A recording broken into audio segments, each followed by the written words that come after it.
iniciando em Likutei Amarim, Sefer Shel Beinonim, na primeira parte do Tânia, o capítulo 44. Recapitulando que no último capítulo o Alter Rebbe nos explicou dois níveis gerais de amor a Deus, dois níveis abrangentes que se subdividem em inúmeras categorias de acordo com a sua graduação. Esses dois níveis de amor que ele nos expôs no capítulo anterior, em hebraico, são chamados de Ahavá Rabbá e Ahavat Olam. O grande amor, o amor grande, grandioso, e Ahavat Olam, o amor mundano.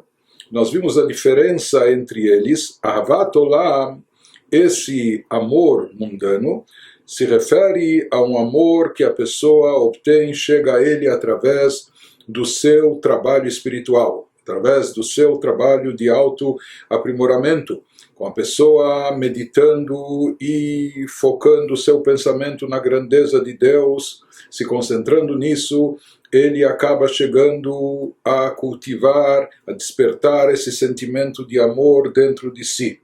Já aquilo que é chamado de Ahavá Rabbá, o amor grande, o grande amor, isso se refere ao amor que a pessoa não é capaz de chegar com o seu próprio esforço, por isso é chamado um grande amor grandioso, está além da capacidade de obtenção da própria pessoa, ou seja, a pessoa mesmo se concentrando, mesmo meditando e refletindo sobre a grandeza de Deus com o seu próprio esforço, com o seu próprio trabalho, apenas com isso ela não vai conseguir chegar a um amor tão grande e tão intenso.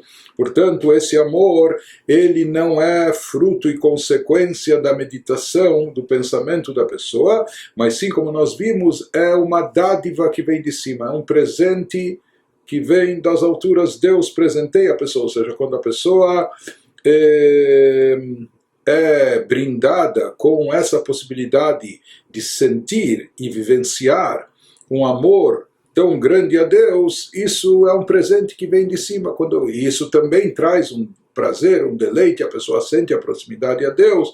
Então, grandes tzadikim, pessoas muito elaboradas em termos espirituais, muito elevadas, elas acabam fazendo jus a esse presente, a essa dádiva, depois de terem esgotado o seu potencial, fazendo tudo aquilo que estava ao seu alcance para desenvolver e cultivar amor a Deus dentro da sua capacidade, dentro do seu potencial, meditando, concentrando, etc. Quando essa pessoa esgotou o seu potencial, desenvolveu e cultivou o chamado Ahavat Olam, o amor mundano, etc., ele acaba se tornando merecedor dessa dádiva de obter também, receber como presente de cima, Ahavá Rabbá, esse amor grandioso. Nesse capítulo, o Alter Rebbe vai seguir nos proporcionando mais algumas meditações para nos conduzir e levar ao amor a Deus. E aqui nós devemos entender que o Tânia é um livro muito profundo e é um guia para a espiritualidade, para a elevação de espírito, para o autoaprimoramento. Não vamos nos esquecer que nós estamos tratando de criaturas como nós, não é? Se a gente não se enganar, nós somos seres corpóreos, dentro de um corpo físico, num mundo material, materialista, etc. Então, para nós sabemos o que são ambições, vontades, desejos, paixões, porém, isso nós sabemos e sabemos muito bem, quedas, inclinações, impulsos, instintos, reações, tudo que está ligado ao campo, ao prazer físico, ao mundo material, ao lado corpóreo, isso a gente conhece muito bem, mas as questões abstratas e muito mais espirituais, e se tratando de sentimentos elevados, como amor a Deus, como se cultiva isso, como se desperta isso, como se chega a isso, como se pode atingir, por mais que a gente tenha um potencial para isso, mas não é algo fácil dentro desse nosso habitat, dentro desse mundo, tanto o mundo externo como o nosso mundinho interno, não é? O que está no presente na nossa mentalidade, nas nossas emoções. Por isso o Alter Rebbe se estende aqui bastante no Tânia, nos indicando, nos ensinando como despertar, como estimular, como cultivar o amor a Deus de várias formas, de várias maneiras, através de diversas meditações. Isso que ele prossegue nos dizendo agora no capítulo 44, nas palavras do Alter Rebbe. והנה כל מדרגת אהבה מבית מדרגות אלו אהבה רבה ואהבת עולם נחלקת לכמה בחינות מדרגות לאין קץ כל אחד לפום שיעור הדילי כמו שכתוב בזוהר הקדוש הפסוק נודע בשערים בעלה דקו צ'בריחו דהו התיידע והתדבק לכל אחד לפום מה דמשער בליבה וכולי. Traduzindo, cada desses dois níveis de amor que nós descrevemos no capítulo anterior, o chamado grande amor, e o amor mundano, se subdivide em muitos tipos e infinitos graus. Então, cada deles recebe esse nome genérico, mas isso se divide em inúmeras, infinitas categorias. Cada indivíduo, segundo suas capacidades, de acordo com o que é trazido no Zohar, obra mestra da Kabbalah. Então, o grau e o nível de amor, seja o amor mundano, seja o amor grande que cada vai atingir, isso está baseado e é proporcional à capacidade espiritual do indivíduo, aquilo que ele desenvolveu através da sua meditação, reflexão na grandeza de Deus, ou aquilo que ele fez por jus merecer como uma dádiva que venha de cima. Como ensina o Zohar sobre o versículo, assim traz o Zohar sobre um versículo que nós encontramos nos provérbios do rei Salomão. O versículo diz, como ele está descrevendo a relação do marido e da esposa, não é? Então, na verdade, o capítulo 31 em Provérbios é um hino de louvor. A esposa, a mulher. Mas nesse capítulo nós encontramos uma frase que diz, isso também é graças à mulher, isso no sentido literal do que consta lá no livro de Provérbios, Nodaba Shearim Bala, seu marido é conhecido nos portões, né? Os portões da cidade antigamente, onde tudo acontecia, o centro da cidade, não é? Eram os portões, nos portões das cidades, lá se concentravam as instituições da cidade, etc. E se fala que o marido ele tem também uma boa fama e reputação nos portões, graças à sua esposa. Esse é o sentido literal do versículo. Porém, no sentido místico, esotérico, explica o Zohar, ele nos fala que aqui marido e mulher se refere à conexão numa linguagem metafórica, da conexão entre o marido, entre Deus, que aqui é como marido, e a esposa, que é a comunidade de Israel, Knesset Israel. E ele nos fala que o versículo nos diz, seu marido é conhecido nos portões Shearim, que ele vai fazer um jogo de palavras em hebraico. Esse marido aqui se refere ao Santíssimo, bendito seja, isso é uma referência metafórica a Deus. Pois ele se faz conhecer, ele é conhecido aqui, e portanto o versículo está falando de conhecimento, de divindade. Quando Deus é conhecido, se faz conhecer, ele se faz conhecer e ele se liga a cada indivíduo de acordo com as conjecturas. Isso significa de meshaer do seu coração, a cada conforme sua capacidade de se ligar ao espírito da sabedoria. Assim explica o Zohar, ou seja, a palavra she'arim, além de portões, é da mesma raiz que a palavra shiur. Shiur significa medida, em outras palavras, nodaba she'arim, ba'alá, o marido, ele é conhecido, o nível marido se refere a Deus. E o nível, ele é conhecido, o nível de conhecimento de divindade, isso depende, agora ele tira do contexto literal a palavra she'arim, não apenas portões, ou seja, em que medida, em que proporção o marido, Deus, será conhecido, lefima de meshaer de libe, de acordo, ele nos diz, com a capacidade de cada na medida de capacidade do coração de cada da mente de cada as conjecturas de cada do seu coração. De acordo com isso, Deus será mais ou menos conhecido por cada Portanto, quando ele nos diz que esses níveis de amor que ele mencionou acima se dividem em inúmeras ou até infinitas graduações e categorias, então, cada Yehudi, ele tem, de acordo com a sua capacidade, o nível de amor que cada consegue produzir, cultivar, é de acordo com a sua capacidade, baseado nessa interpretação do Zohar sobre o versículo em Provérbios.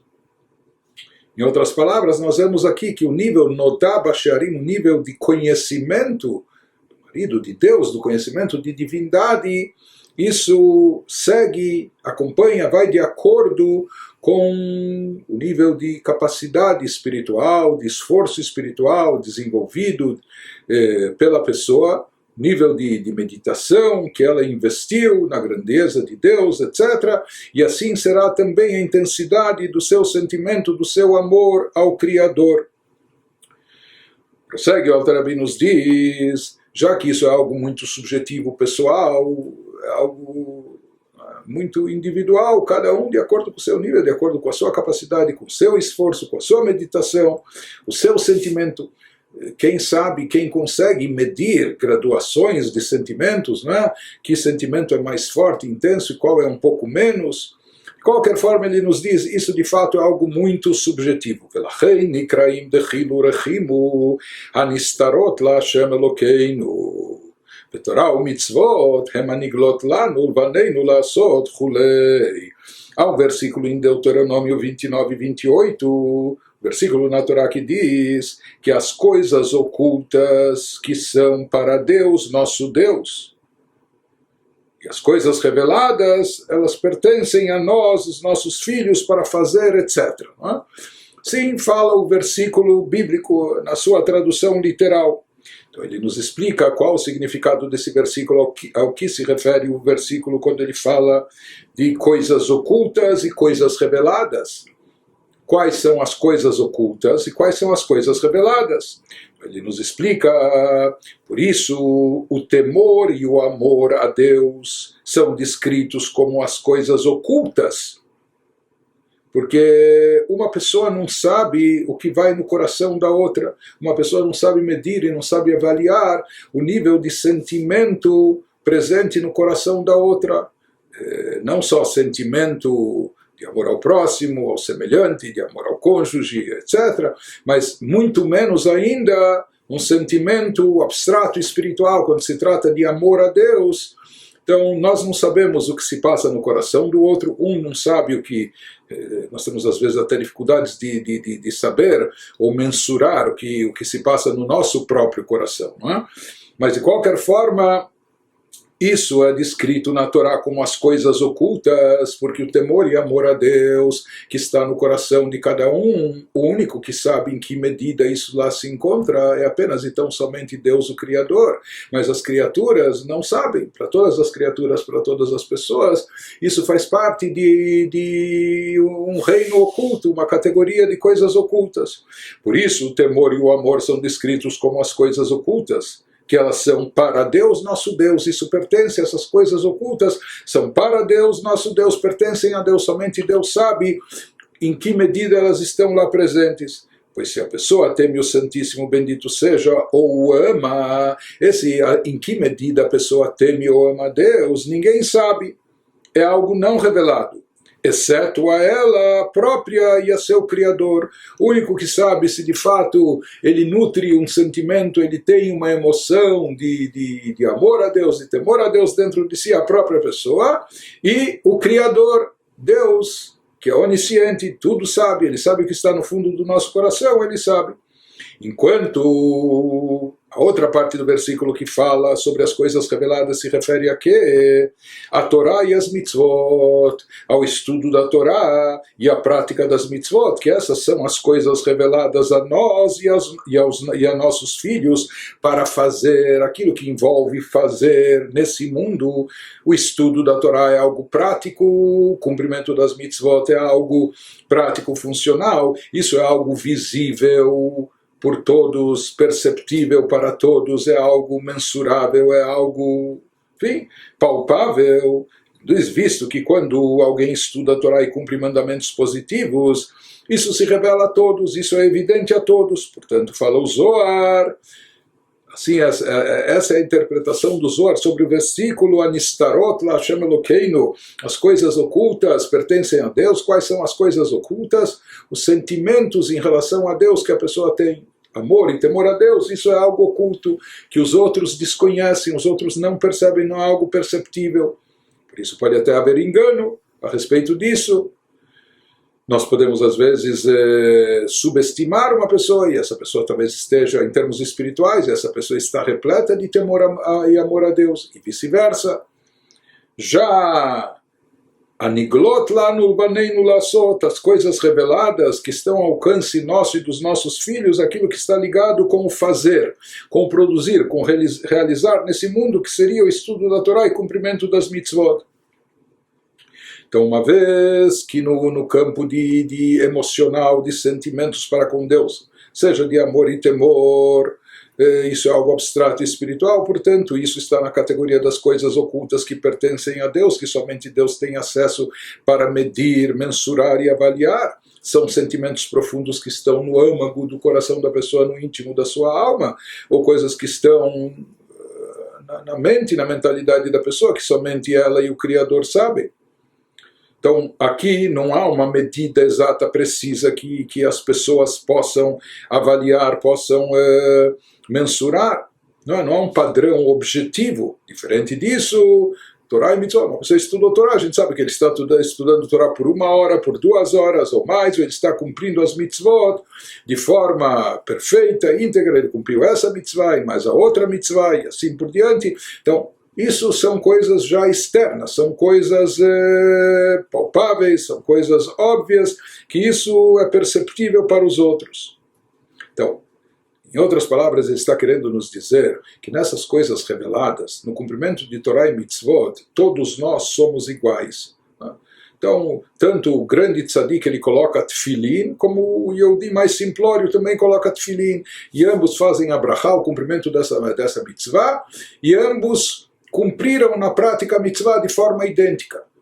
Os sentimentos envolvidos, nas emoções envolvidas, nas kavanot, nas meditações, na devoção presente no cumprimento da mitzvah, existe uma diferença enorme entre o grande tzadik, a pessoa altamente espiritualizada, e aquele Yehudi simplório que faz sem entender muito e sentindo muito menos. Não é? Mas na prática, na parte externa do cumprimento de Torá e Mitzvot, somos todos iguais, essa é a parte revelada. Existe, porém, essa parte que está oculta, que é aquilo que está no fundo do coração de cada um, no íntimo da alma, da mente de cada um, que isso pertence a Deus. Deus sabe o que está presente no íntimo de cada um. Prossegue, o Alter Rebbe nos diz: Achachad hi ahava klula mikol bechinot umadregot ahava rabba be'avat olam ve'ishava lechol nefesh mi'Israel ve'yerusha lanu me'avoteinu. Por mais que ele nos disse que aqui ele introduziu nesse capítulo essa premissa logo na abertura, que existem inúmeros graus e nivelações de sentimento de amor a Deus, seja que esses sentimentos de grande amor ou de amor mundano se dividem em inúmeras ou até infinitas categorias proporcionais à capacidade de cada um, ao esforço de cada um espiritual, etc. Né? E nisso, por isso, essas coisas por isso são chamadas ocultas, que nós não sabemos, né, catalogar e dizer esse está no nível tal, ou esse está 3 níveis acima, ou 10 níveis abaixo, etc. Isso são coisas ocultas que pertencem a Deus. Em contraste com Torá e Mitzvot na prática, que tem um padrão objetivo e, portanto, se equivalem, se igualam entre todos. Mas nos diz o Alter Rebbe que existe um tipo de amor que ele vai descrever a seguir, que ele abrange dentro de si todas essas categorias mencionadas acima do grande amor e do amor mundano. Isso é algo que se aplica por igual em todo Israel, porque é uma herança inata que nós temos dos nossos antepassados. Mais uma vez, é algo que nós herdamos dos nossos patriarcas. Então, isso vai nos dizer o Alter Rebbe. Porém, Só antes de chegar nessa parte, só explicando melhor aquilo que nós falamos da diferença dos sentimentos que não são tão evidentes, porque no que diz respeito à observância prática da totalidade de Torá e Mitzvot, nesse caso todos nós temos um padrão objetivo, que é mensurável, que é perceptível, e etc. Então por isso são chamadas de coisas reveladas, é óbvio, tanto para um como para o outro, qual o nível de cumprimento e de observância que cada um tem, que o outro tem também. Não é? Então, existe para todos, é uma Torá e uma lei. Mas isso não se aplica ao temor e ao amor, que é essas coisas de cunho sentimental, de foro íntimo, que variam de acordo com o conhecimento de Deus presente na mente e no coração, conforme explicado acima. Então, por isso, aqui, no caso de sentimento, se trata de algo oculto, encoberto, que só Deus conhece.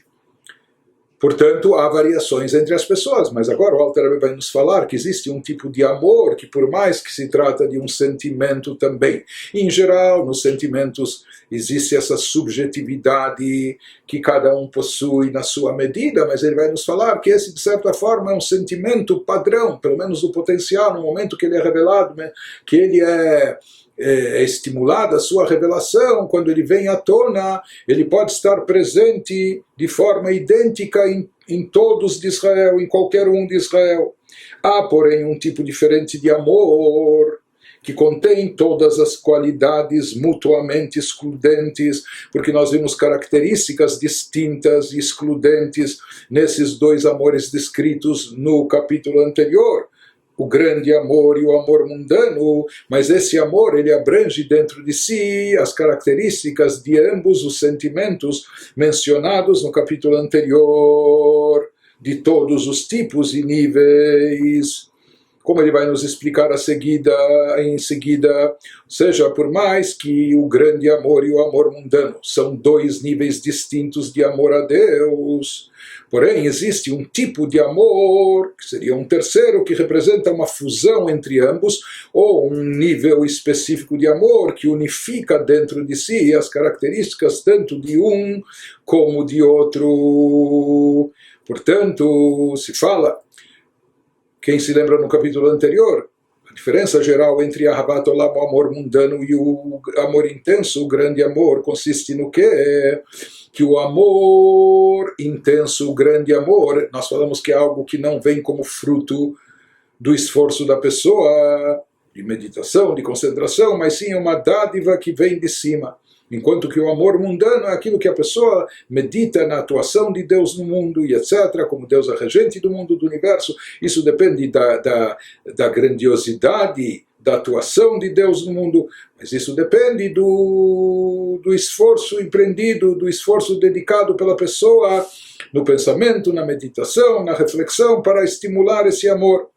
Esse amor que nós vamos mencionar agora, ele tem ambos os aspectos.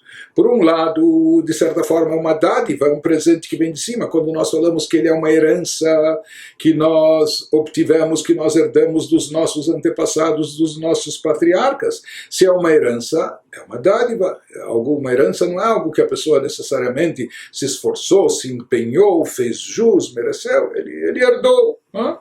Então esse tipo de amor que ele vai nos explicar e descrever em seguida, por um lado é uma herança dos nossos antepassados, ou seja, é algo que vem como uma dádiva de cima pela nossa alma divina, simplesmente pelo fato de sermos filhos descendentes de Abraham, Yitzhak e Yaakov, dos santos patriarcas, dos nossos ancestrais. Mas por outro lado nós vamos ver, nós possuímos isso dentro de nós como uma herança, algo inato, mas ele requer um esforço intelectual, um pensamento, uma concentração, uma meditação para estimular a sua revelação, para trazê-lo à tona, para despertá-lo. Então aqui é uma mescla de ambas as coisas, ou seja, por um lado é uma dádiva, mas por outro lado não é um presente que vem de mão beijada, é necessário, o presente está lá, na verdade já foi concedido, mas para trazê-lo à tona, para manifestá-lo, é necessário um esforço intelectual, um esforço de concentração meditativa por parte da pessoa para despertar e trazer à tona esse sentimento intenso, esse sentimento profundo e elevado. Portanto, ele se manifesta na prática através do pensamento da pessoa, do esforço da pessoa. Então, isso que nos fala o Alter Rebbe, que esse tipo de amor, por um lado, é um presente de Deus, como o grande amor, Ahavá Rabbah, porque ele se encontra igualmente em todas as almas de Israel, como herança de nossos patriarcas, portanto não é algo que nós trabalhamos, se esforçamos para obter, não, isso nos veio de presente, como uma herança.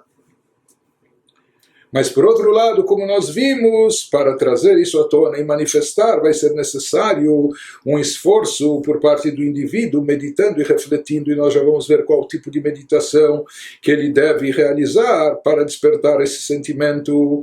Vehainu ma shekatav Zohar al pasuk, nafshi iviticha Balaila, Begomer. Ele nos fala que esse tipo de meditação está baseado no que nos traz mais uma vez o Zohar HaKadosh, que é trazido na obra mestra da Kabbalah como interpretação mística do versículo em Isaías 26, Nafshi iviticha balaila, a esse tipo de amor que o Zohar se refere em seu comentário sobre o versículo, minha alma, meu nefesh, desejei-te de noite, meu espírito ruach anseia por ti de manhã, Isaías 26, 9. Então, diz o Zohar, minha alma, esse versículo, na realidade, até no seu sentido literal, é um pouco difícil de entender ou difícil de interpretação. Aparentemente há algo aqui que destoa. Inclusive é isso que observa o Zohar. Minha alma, meu nefesh, desejei-te, desejei a ti. A ti se refere a quem? A minha alma, de noite. Minha alma, nafshi, e viticha. Então o Zohar pergunta o que a pessoa, quem ela está desejando a proximidade, ou qual aqui, por assim dizer, é o objeto de desejo da pessoa. O Zohar fala, no momento que ele diz viticha, eu te desejei, se a pessoa está desejando a Deus, desejando a proximidade maior com o Criador, desejando aprofundar a sua conexão com o Divino, se isso significa desejei-te, maiúsculo, não é? Desejei a ti, então não deveria estar escrito nafshi iviticha, a minha alma desejei-te. Não. Então, podia dizer que a minha alma deseja a ti. Não é? A pessoa deveria dizer nafshi iviticha, a minha alma deseja a ti, mas não desejei-te. Dessa forma, ou que ele dissesse desejei-te, não a minha alma. Porque aqui parece o versículo dá a entender que qual o meu objeto de desejo? Desejei-te a minha alma. A minha alma está desejando a Deus, ou será que eu estou desejando a minha alma? Meu desejo se concentra na minha própria alma. Meu objeto de desejo aqui é a minha alma, minha vida, minha espiritualidade. Então isso que o Zohar comenta, não é, sobre esse versículo que não está claro aqui. Qual é o objeto de desejo? Que tipo de desejo é esse? Que tipo de amor é esse? De atração é essa? Por isso o Zohar nos explica, o Zohar vai nos explicar de fato que nafshi, minha alma aqui, se refere a Deus. Minha alma, minha espiritualidade, na verdade o desejo, aqui o objeto de desejo é o divino. A pessoa está desejando proximidade com Deus, aprofundar a sua conexão com o divino. Minha alma, não é que ele deseja minha alma, eu desejo minha vida, o meu interesse aqui é a minha alma, minha individualidade. O Zohar explica, não, que minha alma aqui se refere a Deus. Então, o que significa isso? Por que o versículo não fala direta e claramente que eu desejo a Deus, mas ele fala desejei-te, e minha alma desejei-te, eu desejo a minha alma? Ele nos diz que aqui se trata de um amor baseado no fato quando a pessoa tem plena consciência de que sua alma, sua vida é Deus. Sua existência, sua essência é Deus, por isso eu te desejo. Ou seja, assim como a pessoa tem de forma inata, a pessoa tem de maneira natural instinto de sobrevivência. Cada um, aqui não estamos falando nem de amor próprio ou de autoestima, mas simplesmente instinto de sobrevivência. A pessoa gosta de si, no sentido que a pessoa quer preservar a sua vida.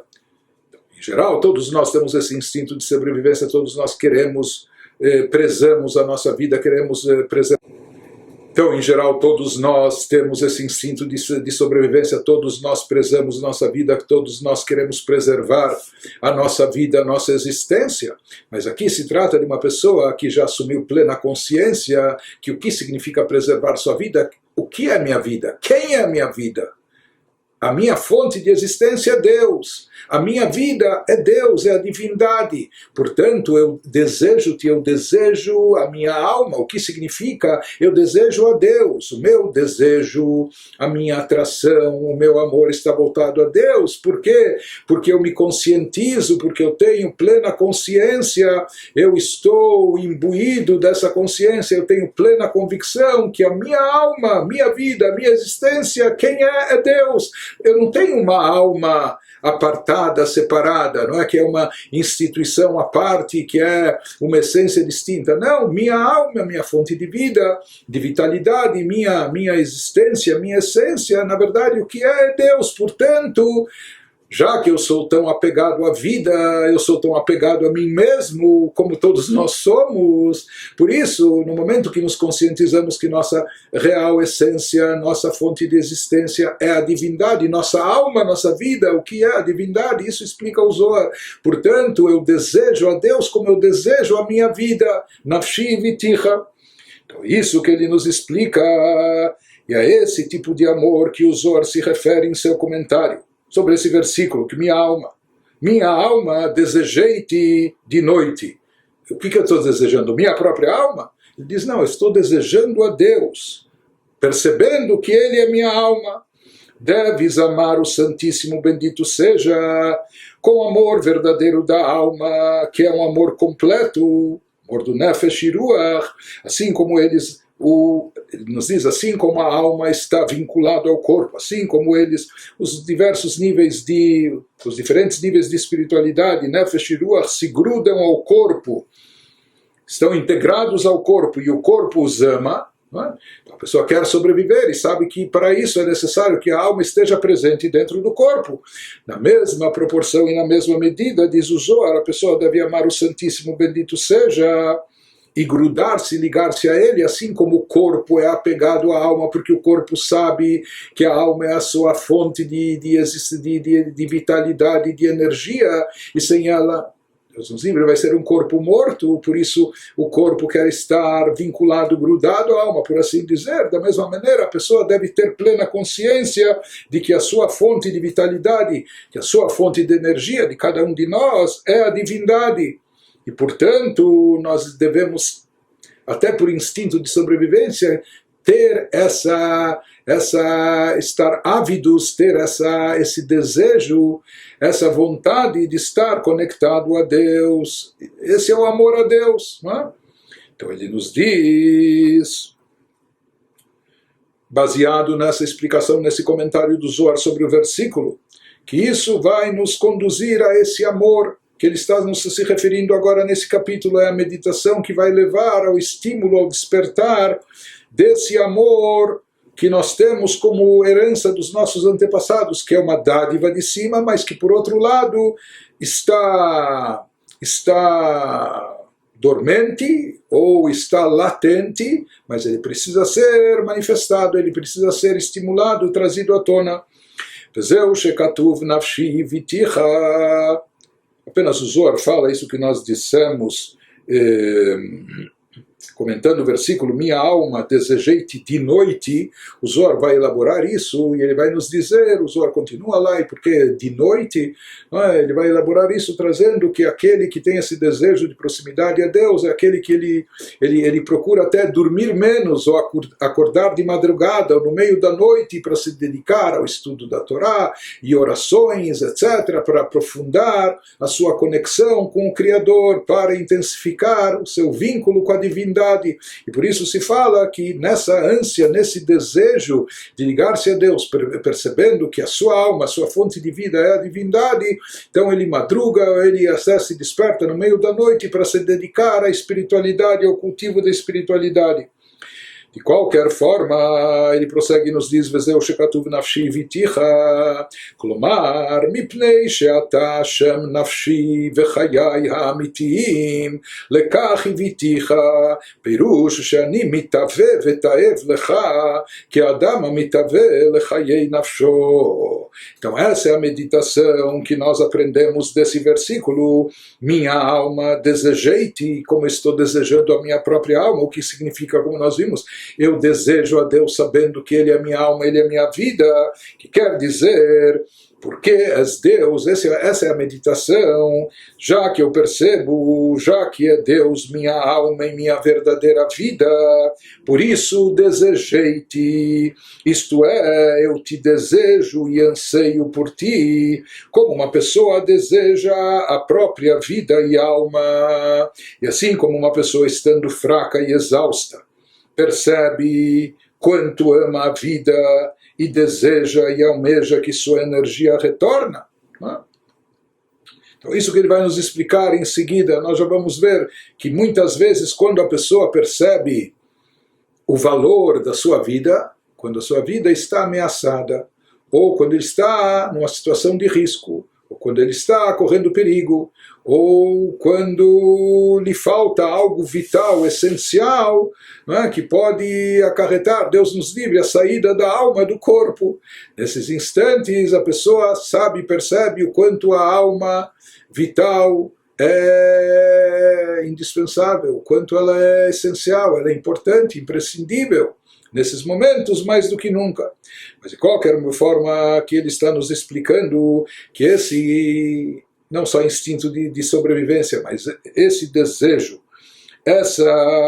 esse anseio que a pessoa tem pela própria energia vital da sua alma. De forma geral, não é que a qualquer momento, a qualquer instante a gente está ciente disso, ou percebendo isso está evidente. Por mais que na realidade todos nós estamos alegres e satisfeitos por estarmos vivos.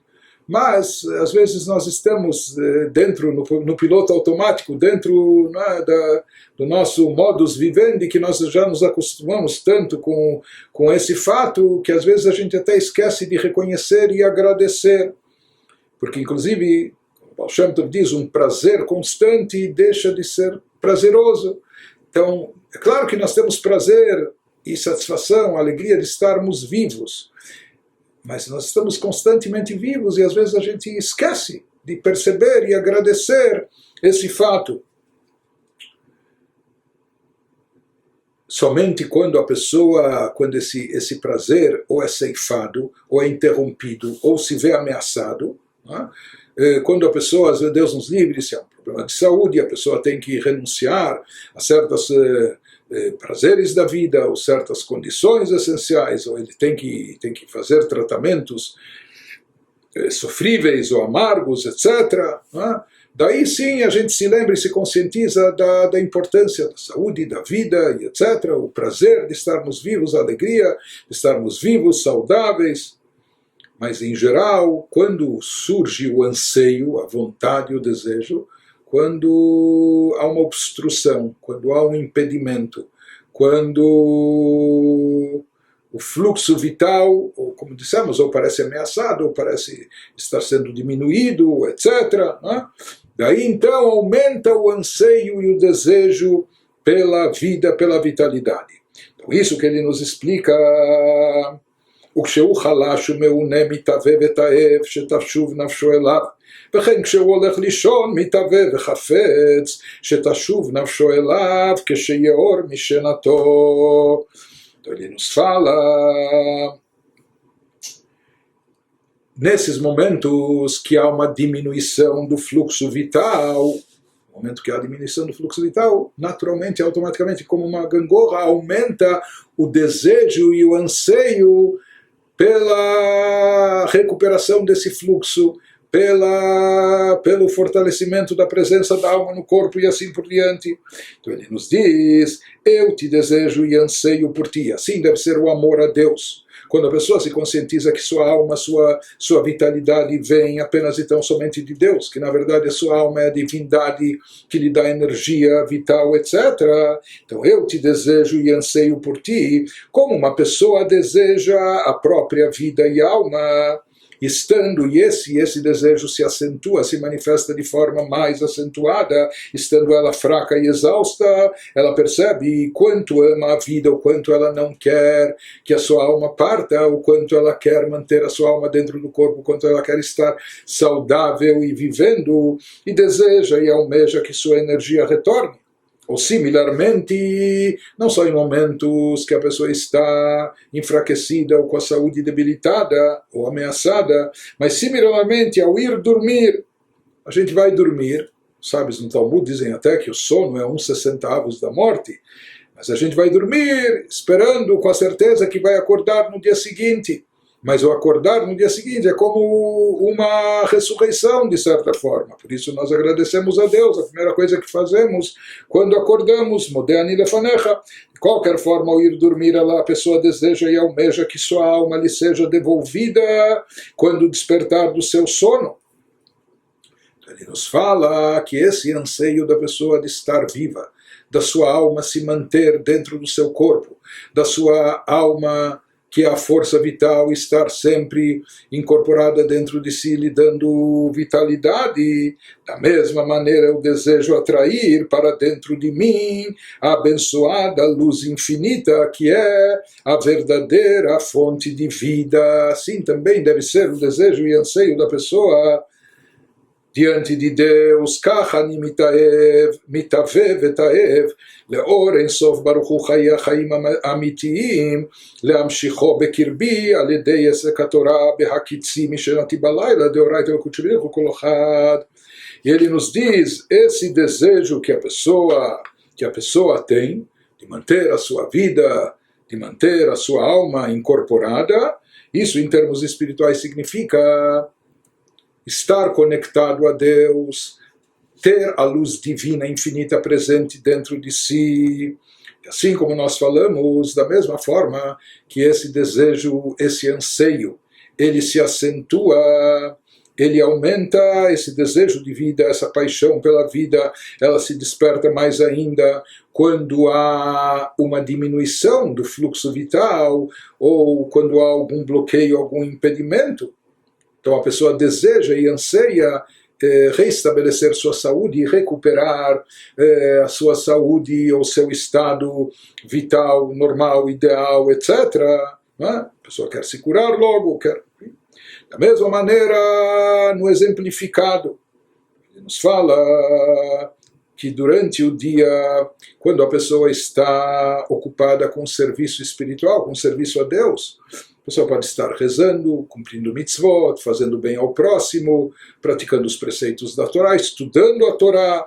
Então, nesses instantes, enquanto a pessoa está desperta e está ativa em termos espirituais, ela não sente tanto esse anseio, esse desejo.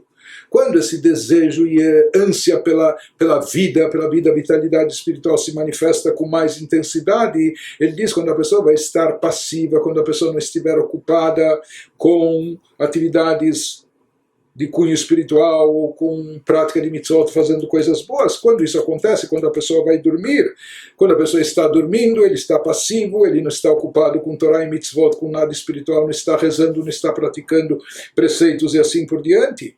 Mas se fala que aquela pessoa espiritualizada, elevada, ele não vê a hora de despertar, de acordar, para poder estar de forma ativa e revelada, conectado com Deus de uma maneira mais intensa.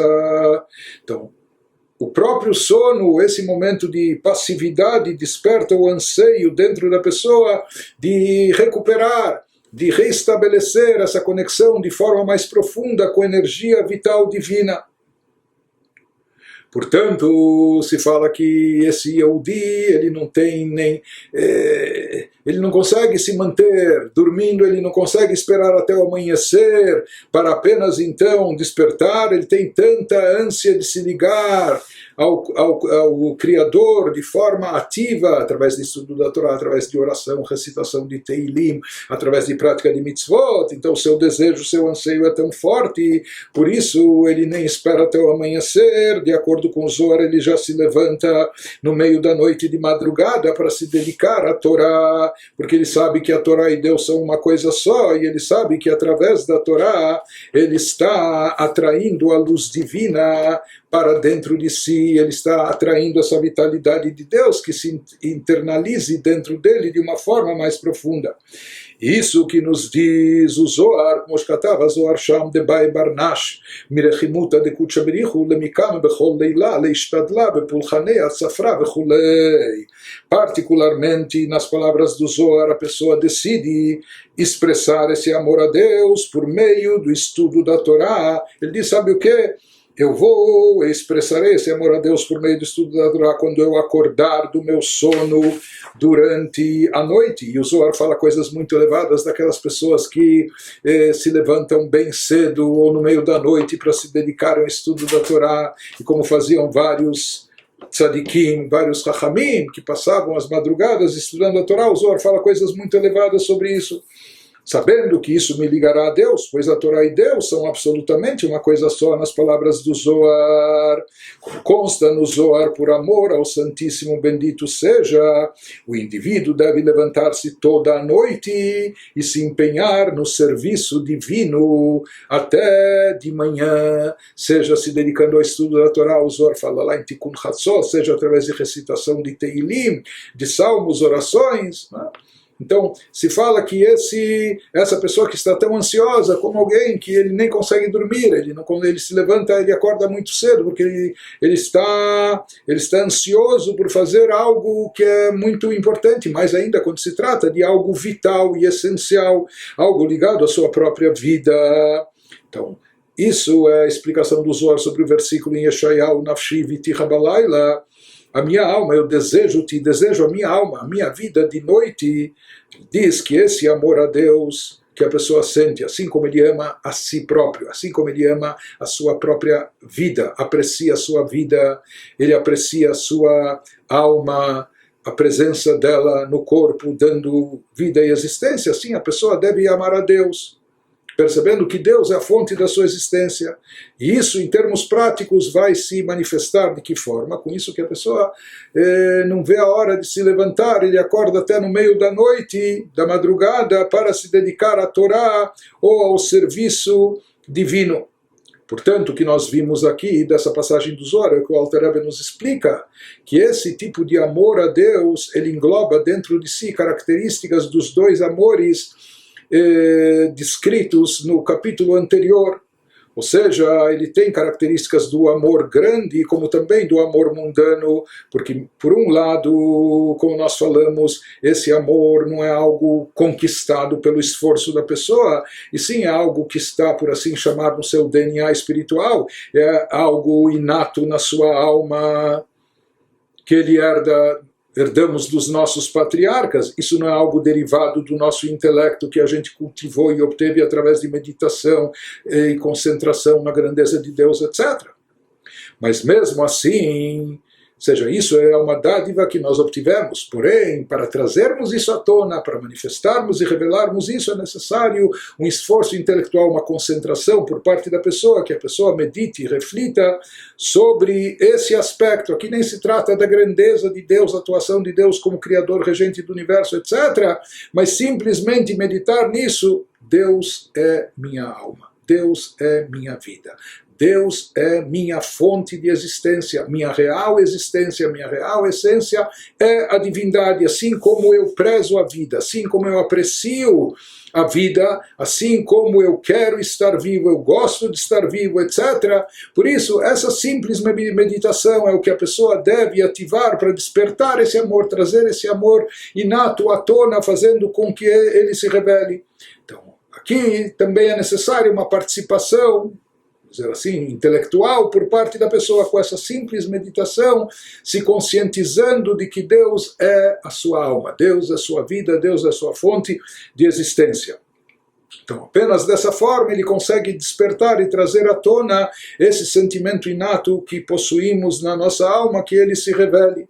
Por isso, se fala que essa Ahavá, esse amor a Deus, na sua essência, não é um amor intelectual.